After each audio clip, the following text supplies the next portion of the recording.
High, আমি প্রীতম। বর্তমানে ministry of home অ্যাফেয়ার্সের আন্ডারে একটি চাকরি পেয়েছি, তবে আমার এখনও পোস্টিং দেয়নি, করোনার জন্য কিছুটা ডিলে হচ্ছে। বা চাকরিটা কী কী বৃত্তান্ত সেটাও হয়তো আমি তোমাদের সাথে শেয়ার করতে পারবো না। কিছু রুলস অ্যান্ড রেগুলেশন এবং বাউন্ডেশন আছে আমার চাকরিতে। বাট যেটা আজকে শেয়ার করবো তোমার সাথে, আমার চাকরির জন্য প্রিপারেশন শুরু এবং আলটিমেটলি যেদিন চাকরি পেলাম সেদিন অবধি পুরো লাইফটা, বা পুরো বলতে গেলে পুরো যে জার্নিটা সেটা। আমার বাড়ি অ্যাকচুয়ালি নর্থ বেঙ্গল। তো নর্থ বেঙ্গলে বা তখন বা এখনও একটা ট্রেন্ড আছে, যেটা গ্র্যাজুয়েশন করো, তারপরে এসএসসি দাও, অর্থাৎ স্কুল সার্ভিস দাও, স্কুল টিচার হও, ব্যাস। এখনও যখন এই ট্রেন্ডটা আছে, তো অবভিয়াসলি 2013-তে এই ট্রেন্ডটা আরও বেশি ছিল, কারণ তখন সদ্য এসএসসিটা উঠবে করছে, তখন ওঠেনি। 2012-তে এসএসসি, তখনও অবধি যখন আমি গ্র্যাজুয়েশন নিয়েছিলাম, গ্র্যাজুয়েশন শুরু করেছিলাম, তখনও একটা টার্গেট ছিল যে হ্যাঁ ঠিক আছে, এসএসসিটা দেব, তার সাথে নিজের যেটা পছন্দের চাকরি সেটার জন্য প্রিপারেশন নেব, হাতের কাছে এসএসসিটা থাকুক। বাট 2012-র পর থেকে অনেক কিছু বদলে যায়, সিচুয়েশন বদলে যায়, পরীক্ষার প্যাটার্ন বদলে যায়, পরীক্ষার সময়ের সীমা বদলে যায়, যার জন্য এসএসসি বা ওই স্কুল সার্ভিসের জন্য প্রিপারেশন না নিয়ে টোটালটাই আমার এদিকে চলে আসা। এইদিকে আসা ঠিকই, বাট এইদিকে কী বৃত্তান্ত বা কী পরীক্ষা হয় বা না হয়, কী পরীক্ষা আছে, কোনটার প্রিপারেশন কীভাবে নিতে হবে, তখন পুরোপুরি আমার কাছে ছিল আননোন। 2013-তে যখন আমি এই চাকরির পরীক্ষার জন্য প্রিপারেশন শুরু করি, তখন আমি জানতাম না কর্মসংস্থান বা কর্মক্ষেত্র বলে কোনো পেপার হয় যে, সেটাও আমার কাছে অজানা ছিল যখন আমি গ্র্যাজুয়েশন করি। বাট যেহেতু এসএসসিটা হবে না করছে, যার জন্য কিছু না তো করতে হবে লাইফে, ডিসিশন নিই কলকাতা যাব, কলকাতায় পড়াশোনা করব। এবার কলকাতায় যাব, কলকাতায় পড়াশোনা করব, তার জন্য একটা গাইডেন্স দরকার হয় যে কার কাছে পড়ব, কী পড়ব। সেই সময় সেই গাইডেন্সটা ছিল না, যে যার কাছ থেকে আমি শুনতে পারবো যে কোনটা বেটার, কোনটা কী। যার জন্য বিভিন্ন অ্যাডের ওপর নির্ভরশীল হয়ে যাওয়াটাই স্বাভাবিক, এবং আমার কাছেও ভিন্ন কিছু হয়নি। অ্যাডের ওপর অনেকটা বেশি ডিপেন্ডেন্ট হয়ে ভর্তি হয়ে রাইসে 2013 সাল এপ্রিল মাস। তখনও আমার পরীক্ষা পুরোপুরি শেষ হয়নি, প্র্যাকটিক্যাল তখনও আমার বাকি।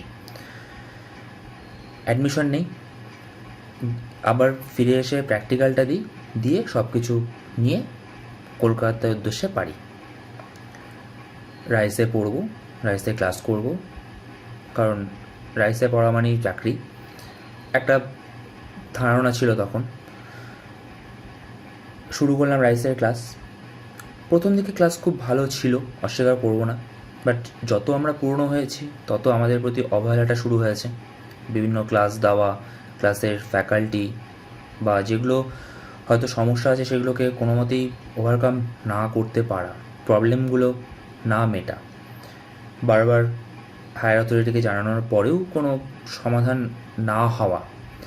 এবং সবথেকে বড় কথা, যখন রাইস আমি শুরু করেছিলাম জার্নিটা, পড়াটা শুরু করেছিলাম, তখন মনে হয়েছিল যে হ্যাঁ, যা রাইস দিচ্ছে এটাই এনাফ, এটাই সব কিছু, এটুকু পড়লে আমার হয়ে যাবে।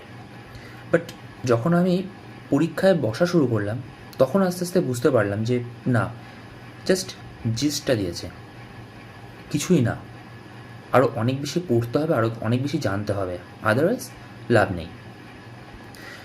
বাট এই যে জানবো, এই যে পড়বো, কোথা থেকে পড়বো?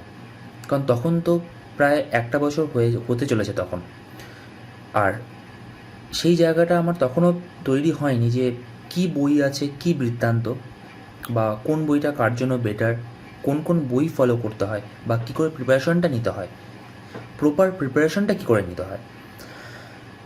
এবং সবথেকে বড় সমস্যা, আমার ম্যাথসটা সমস্যা ছিল না, কারণ ম্যাথ অনার্স আমার, তো ছোটোবেলা থেকে ম্যাথটা ভালোবাসতাম, হয়ে গেছিলো ম্যাথটা সমস্যা খুব একটা নয়।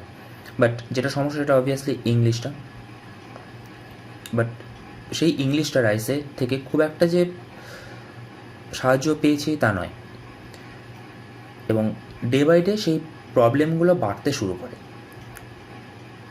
একটা, দুটো, তিনটে, চারটে প্রবলেমের পাহাড় আস্তে আস্তে জমা শুরু করে। আলটিমেটলি তখন আমার দরকার হয় একজন যাকে অন্তত যার কাছ থেকে এই প্রবলেমগুলো আমি মেটাতে পারবো, অন্তত নিজের সমস্যাগুলো সমাধান করতে পারবো। কারণ পরীক্ষা দিতে গিয়ে বুঝতে পারছি আমার ড্রব্যাকগুলো কোন জায়গায়, আমাকে কোন জায়গাটা আরও বেশি এমফাসাইজ করতে হবে, কোন জায়গাটা আরও বেশি ফোকাস করতে হবে আমাকে। 2014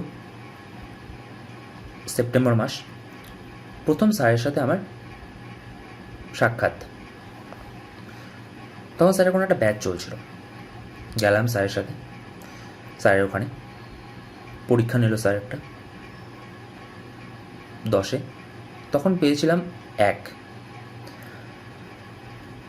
তবে এটা ঠিক 1 পেয়েছি বলে যে স্যার বলেছে যে কেন পারিসনি বা কেন পারোনি, পড়াবো না, কী শিখেছো, এরকম কোনো কিছুই হয়নি। উল্টে স্যার ওই পড়ানোর মাঝখানেও যে সময়টা স্যার আমার খাতা দেখেছিলেন সে সময়টা বলেছিলেন যে কী কী সমস্যা আছে সেগুলো বল, বা এই যে যেগুলো হয়নি সেগুলো কি হবে সেগুলো একটু দেখে নে। ঠিক ওই 10 বা 15 মিনিট সময়ের মধ্যেও যেগুলো সমস্যা ছিল সেগুলো স্যার আমাকে বলে দিয়েছিলেন যে এটা হবে, এটা হবে, এভাবে এটা করবি। আর বলছিলেন নেক্সট দিন থেকে আমার এখানে জয়েন কর, নেক্সট এবার ক্লাস আছে, চলে আয়। ওই স্যারের সাথে পথ চলা, বলতে গেলে স্যারের হাত ধরে পথ চলা। শুধু যে ইংলিশ তা নয়, আস্তে আস্তে যতটা পেরেছি চেষ্টা করেছি সেই জায়গাগুলোকে ইমপ্রুভ করার, স্যারের কাছ থেকে যতটা সম্ভব নিজের প্রবলেমগুলোকে মিটিয়ে নেওয়ার, ক্লাসের বাইরেও যতটা সম্ভব স্যারকে জিজ্ঞেস করা স্যার এটা কী হবে বা এটা কী হবে। আর প্রত্যেক ক্ষেত্রেই স্যার যতটা সম্ভব টাইম দিয়েছেন এবং প্রবলেমগুলো সলভ করার চেষ্টা করেছেন, আমার নিজের প্রবলেমগুলোকে সলভ করিয়েছেন। এরপর বিভিন্ন সাবজেক্টগুলো নিয়ে পড়া শুরু করেছিলাম, যেটা আমি আগেই বললাম যে আরও ডেপথে পড়তে হবে, যার জন্য বিভিন্ন সাবজেক্টগুলো নিয়ে পড়াশোনা যখন শুরু করেছি তখন বেশ কিছু জায়গায় প্রবলেম হয়েছে যে এই জায়গাটা কী করব, বা এই জায়গাটা আমি কীভাবে করব, বা এর নোটটা আমার কাছে নেই। সেই সমস্ত জায়গায় স্যারকে বলেছি, স্যার এই নোটটা নেই, কোথা থেকে পাবো? যদি স্যারের কাছে থাকে তো স্যার সঙ্গে সঙ্গে সেই নোটটা প্রোভাইড করেছেন। আর যদি যেই নোটগুলো স্যারের কাছে ছিল না সেটা হয়তো বলেছেন যে কাল বা পরশু আমার কাছ থেকে নিয়ে নিস, বা নেক্সট উইক আসিস তখন মনে করাস আমি দিয়ে দেবো। নেক্সট উইক যখন গেছি তখনও ফিরতে হয়নি, আলটিমেটলি সেই নোটগুলো আমি পেয়েছি। এবং বারবারই বলেছেন বাবু প্র্যাকটিস কর, যতটা সম্ভব প্র্যাকটিস কর, যত সম্ভব পরীক্ষা দে, সে অফলাইন হোক বা অনলাইন হোক। এখন তো অনলাইনে এসছে, বাট আমি যখন প্রিপারেশন শুরু করেছিলাম তখন বেশিরভাগ পরীক্ষাই ছিল অফলাইন। যতটা পারিস অফলাইন পরীক্ষা দে, চেষ্টা করেছি যতটা সম্ভব পরীক্ষা দেওয়ার। ফার্স্ট লাইফে ক্র্যাক করেছিলাম যে এবার লাস্ট পোস্টাল নিজের ডিপার্টমেন্টাল পরীক্ষাটা নিল, অর্থাৎ ডিপার্টমেন্ট থেকে পরীক্ষাটা নিল। প্রিলিমিনারি কোয়ালিফাই করলাম। টাইপিং খুব একটা যে খারাপ ছিলাম তা নয়, বাট অবহেলা, টাইপিং প্র্যাকটিস করিনি, ভেবেছিলাম হয়ে যাবে, বাট আলটিমেটলি হলো না। লাস্ট রাউন্ডে অর্থাৎ টাইপিং কেটে গেল। আবার শুরু হলো পড়া, তখন সবই পড়তাম, ব্যাংক, রেল, যখন যেটা আসতো তার উপর জোর দিয়ে সবই পরীক্ষা দিতাম, সবই ফর্ম ফিল আপ করতাম, সবই পড়তাম। আলটিমেটলি একটা টাইম পরে যেটা আমার নিজের মনে হলো যে যেহেতু ব্যাংকটা আমার জন্য সমস্যা হচ্ছে, ব্যাংকটা ছেড়ে আমি অন্তত এই জায়গাটাকে জোর দিই ভালো করে। তার রিগার্ডিং বিভিন্ন নোটসপত্র স্যারকে বললাম, স্যার আমি এই পরীক্ষা দেবো, এর জন্য কী পড়বো, বা এর প্রিভিয়াস ইয়ার কোশ্চেন যদি থাকে, সঙ্গে সঙ্গে স্যার সেগুলো আমাকে দিয়েছে। বিভিন্ন পরীক্ষা, সাপোজ 2017, 2016 সিজিএল বা 2017-16 অন্যান্য এক্সামগুলো, স্যার হয়তো ইংলিশের জন্য স্যারের কাছে হয়তো আমি গিয়েছিলাম, বাট আলটিমেটলি ইংলিশের সাথে সাথে অন্যান্য নোটসগুলো পেয়েছি। অন্যান্য নোটস দ্যাট মিন্স একটা পরীক্ষায় আমরা জানি ম্যাথ, জিআই, জিকে, ইংলিশ 4টে পার্ট থাকে। শুধু যে স্যার ইংলিশটা দিয়েছে তা নয়, সবকটা সেট ধরে প্রত্যেকটা ম্যাথ ব্রাঞ্চ বা ইংলিশের ব্রাঞ্চ বা জিকের ব্রাঞ্চ বা জিআইয়ের ব্রাঞ্চ আকারে আমাদের দিয়েছে প্র্যাকটিস করার জন্য। স্যার বারবারই বলতেন প্র্যাকটিস কর, যত বেশি প্র্যাকটিস করবি তত নিজের জায়গাগুলোকে, নিজের ভুলগুলোকে রেকটিফাই করতে পারবি অনলাইন অফলাইন পরীক্ষাগুলোতে। চেষ্টা করেছি, হ্যাঁ হয়তো স্যার যতগুলো বলেছেন ততগুলো হয়তো দিতে পারিনি বা এখনও হয়তো দিই না, বাট চেষ্টা করেছি, যতটা পেরেছি দিয়েছি। এর মাঝখানে আরও অনেক পরীক্ষা এসছে গেছে, যেরকম কেপিএস, যেটার আবার টায়ার 1টা কোয়ালিফাই করেছিলাম, বাট যেটা প্রেসি সেখানে গিয়ে হলো না। সিজিএল 2018 টায়ার 1 করলাম, টায়ার 2 পারলাম না, টায়ার 2 হয়নি। লোকো পাইলট যেটা লাস্টবার হলো, টায়ার 1 হলো, টায়ার 2তে আটকে গেল। পুলিশ, এসআই, এক্সাইজ এসআই দুটোতেই আমার কাটলো ফিজিক্যালে। এমটিএসটা দিলাম, টায়ার 2টা দেওয়া আছে, জানি না কী হবে। বাট তার মাঝখানে এই ইয়ার 2020 মার্চ মাসে আলটিমেটলি যে চাকরিটা পেয়েছি তার রেজাল্ট বেরোলো। টায়ার 1 টায়ার 2 ইন্টারভিউ কোয়ালিফাই করে আলটিমেটলি এমপ্যানেলড হলাম। প্রায় 6 বছর 9 মাস এই টাইম স্প্যানটা অতিক্রম করার পর, এই টাইম স্প্যানটা খুব একটা কম বলে আমার মনে হয় না, তবে খুব একটা কম নয়।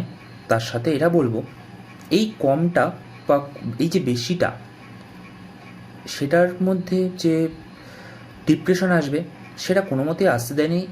তার জন্য এই একজনই মাত্র জেনারেল স্যার। যখনই হয়তো ডিপ্রেশন এসছে বা স্যারকে বলেছি স্যার আর কতদিন, আর ভালো লাগছে না, আর ধৈর্য থাকছে না, তখনই স্যার বলেছেন যে ধৈর্য ধর, পড়ে যা হবে দেখা যাবে, বাট হাল ছাড়িস না, পড়তে থাক, প্র্যাকটিস করতে থাক, পড়তে থাক। আলটিমেটলি স্যারের ওই কথাটাই আজকের দিনে দাঁড়িয়ে কিছু একটা অন্তত আমাকে দিয়েছে। আমার জার্নিটা প্রায় 6 বছর 9 মাস। তোমাদের আমি এটাই বলবো, অন্তত হাল না ছাড়তে, যেটা স্যার বলে। এই যে এখন করোনা যাবে, করোনা আসবে, অন্য অনেক কিছু আসবে এবং যাবে, বাট তার মাঝখানেও অন্তত হালটা না ছাড়া। অনেকেই আছো বা আমারই অনেক বন্ধুবান্ধব আছে যারা হয়তো 1 বছর 1.5 বছর হয়তো চেষ্টা করেছে, তারপরে না ভাই হয়নি বলে অন্য কিছুর জন্য প্রিপারেশন নিয়েছে বা অন্য কিছু করেছে, অন্য কিছু করছে।